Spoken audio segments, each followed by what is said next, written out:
Good morning, everybody. Happy Wednesday. It is Wednesday. It's a wonderful Wednesday. Despite being super rainy, I'm actually kind of a fan of rainy days. Not necessarily at school because of the whole indoor recess thing, but at home I love rainy days. They're great days to sit and read a book or do an art project or watch a really good movie and build a blanket for it. So yeah, have a really good rainy day today, just sitting at home and kind of doing something rainy day-ish. Okay, update, yesterday sauerkraut and mustard flew away. They are now happy in the world with ketchup and pickles. Onions is still with me because remember this whole wing situation, he cannot fly because his wing is like so my plan is tomorrow when it's nice outside and no longer rainy and it's nice and warm, I'm going to take Onions and find him a nice little spot on a flower or a tree where he can go and live his life because I don't think he's happy being in my cage very much. So I'm going to try to find Onions a place where he can live out the rest of his butterfly life without having to fly but still having access to food and everything. No growth yet, no germination on my plant. Still waiting on it. Still not really sure why it's not germinating yet because I feel like it should have. It's been over a week, but we're going to keep watching and see what happens. It might have to do with some of the warmth. I'm not really sure.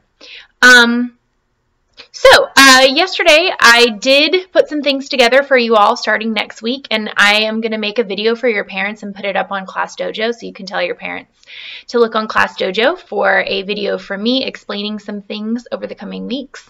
For today, before we get into our math problem and before we get into our story, I want to do a little kind of a mini lesson, I guess, because I feel like we haven't actually done a mini lesson. So I'm going to erase my March 25th using, I guess, my hand because I don't have an eraser. It's one of the things I forgot to bring home from my classroom. Hopefully I get to go back sometime soon.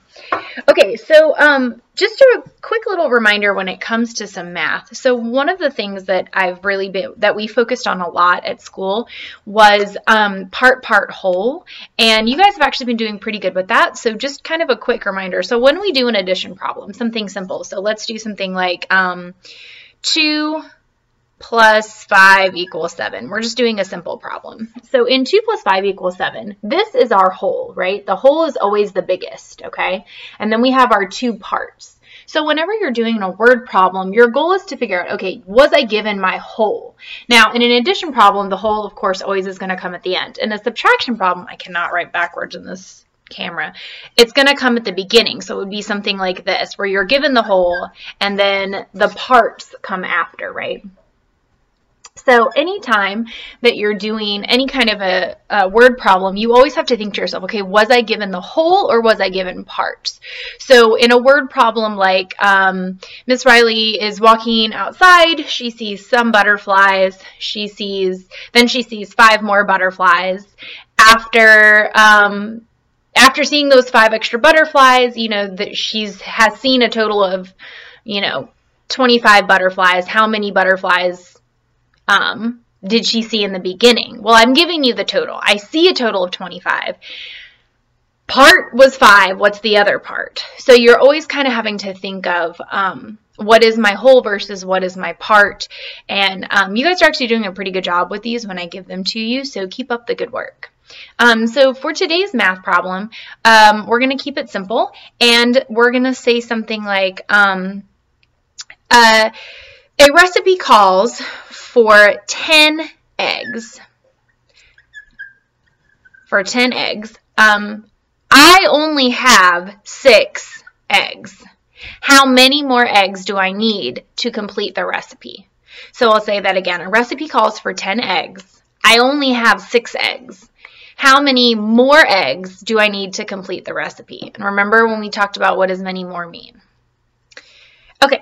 On to our story. So for our story today, this is one that I actually had always intended to read with you, but we just never got the chance.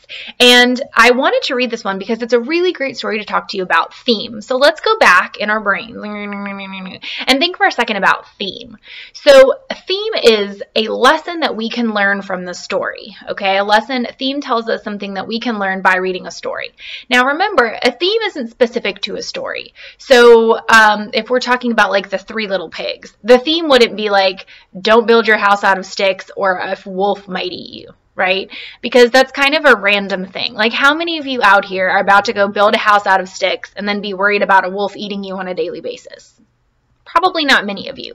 But the theme could be something like, don't take the easy way out, or something bad could happen, right? Because the pig was lazy, didn't want to have to work hard, so he built his house out of sticks and something bad happened to him. So the theme could be, you know, don't take it easy, or something bad could happen, or always work your hardest so that you'll be prepared for the future. With a story like, say, oh, I don't know, The Little Red Hen. The story wouldn't be like, if you don't help a hen make bread, you won't get to eat anything. But it could be a theme like, if you don't do any help in the beginning, don't expect a reward. So a theme is generalized. It's something that you can take away from the story. We talked about Little Red Riding Hood. The theme would not be, don't go alone into the woods because a wolf will attack you. But the theme could be something like, it's important to not trust strangers, right? That's a theme that could apply to your life. And you could say, oh yeah, that's a lesson I can learn. So when we talked about theme, sorry, there was dust on my keyboard. When we talked about theme in class, we talked about how there were kind of broad words, overall words that we could use that would describe the theme. So some of those words were words like perseverance, which means always trying your hardest even when things get you down. Things like courage, which is the same synonym for bravery. Things like friendship, you know, always being able to find friends. Things like kindness, like caring, greed. These were all words that we could use to describe a theme, and then our theme would be a sentence that we used to say what lesson we learned in the story. So we're going to read Little Beaver and the Echo, and as we read the story, I want you to think to yourself, what am I learning as I read this story? And then I'm going to actually get you to write the theme as an answer to today's question. So this story is called Little Beaver and the Echo. I'm going to turn my computer so you can see more of the story, less of my face. Okay. An echo, actually, we've encountered before. If you remember back when we were reading Ghost Town at Sundown, and that was actually the clue to their story. Out of the blue, my lonely voice calls out to you. Who am I? Am I? That was their clue, was an echo, and they heard it in the canyon. Remember, because Slim was like, who am I? And then the thing echoed back, am I? Am I? Okay.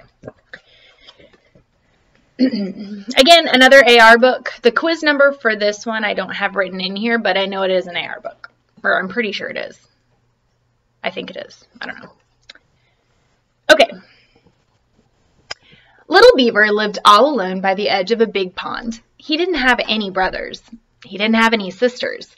Worst of all, he didn't have any friends. One day, sitting by the side of the pond, he began to cry. He cried out loud. Then he cried out louder. So at the beginning of the story, what word can we use to describe how Little Beaver is feeling? We're talking about what his character feels like at the beginning of the story. Suddenly, he heard something very strange. On the other side of the pond, someone else was crying too. Little Beaver stopped crying and listened. The other crying stopped. Little Beaver was alone again. "Boo-hoo," he said. "Boo-hoo," said the voice from across the pond. "Wah," said Little Beaver. "Wah," said the voice from across the pond. You guys don't ever cry and whine like that, do you? Little Beaver stopped crying. "Hello," he called. "Hello," said the voice from across the pond. "Why are you crying?" asked Little Beaver. "Why are you crying?" asked the voice from across the pond. Little Beaver thought for a moment. "I'm lonely," he said. "I need a friend." "I'm lonely," said the voice from across the pond. "I need a friend." Little Beaver couldn't believe it. On the other side of the pond lived somebody else who was sad and needed a friend. He got right in his boat and set off to find him. Is there really somebody on the other side of the pond that needs a friend? What's on the other side of the pond that he's hearing? It was a big pond. He paddled and paddled. Oh, look, we have a suffix. Paddled. ED. Past tense. Then he saw a young duck swimming in circles all by himself.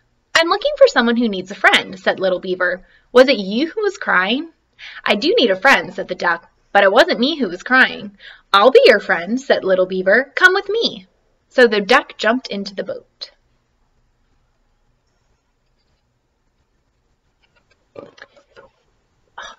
That hurts my arm.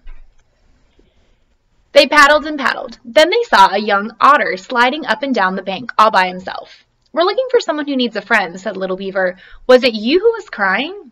"I don't need a friend," said the otter. "I do need a friend," said the otter, "but it wasn't me who was crying." "We'll be your friend," said Little Beaver and the duck. "Come with us." So the otter jumped into a boat. They paddled and paddled. Then they saw a young turtle sunning himself all alone on a rock. "We're looking for someone who needs a friend," said Little Beaver. "Was it you who was crying?" "I do need a friend," said the turtle, "but it wasn't me who was crying." "We'll be your friends," said Little Beaver and the duck and the otter. "Come with us." So what's starting to happen as Little Beaver travels across the pond? So the turtle jumped into the boat, and they paddled and paddled until they came to the end of the pond. Here lived a wise old beaver in a mud house all alone. Little Beaver told him how they paddled all around the pond to find out who was crying. "It wasn't the duck," he said. "It wasn't the otter, and it wasn't the turtle. So who was it?" Do we know who it was that was crying? "It was the echo," said the wise old beaver. "Where does he live?" asked Little Beaver. "On the other side of the pond," said the wise old beaver. "No matter where you are, the echo is always across the pond from you." "Why is he crying?" asked Little Beaver. "Well, when you are sad, the echo is sad," said the wise old beaver. "When you are happy, the echo is happy too." "But how can I find him and be his friend?" said Little Beaver. "He doesn't have any friends, and neither do I." "Except for me," said the duck. "And me," said the otter. "And me," said the turtle. Little Beaver looked surprised. "Yes," he said, "I have lots of friends now." And he was so happy that he said it again very loudly. "I have lots of friends now." From across the pond, a voice answered him. "I have lots of friends now." "You see," said the wise old beaver, "when you are happy, the echo is happy. When you have friends, he has friends too."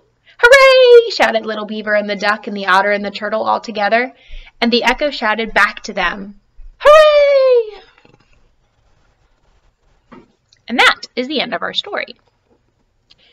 So, what do you think the theme was, or what do you think the lesson was that Little Beaver had to learn in this story? Leave your answer in a comment on Google Classroom, and remember, with theme, it's kind of like sometimes there's one right answer, but sometimes there can be more than one. So leave your answer, and I will read what you have to say, and I'll let you know what I think. All right, I will see you guys tomorrow, and tell your parents to look out for a video coming up here on Class Dojo. Bye, guys.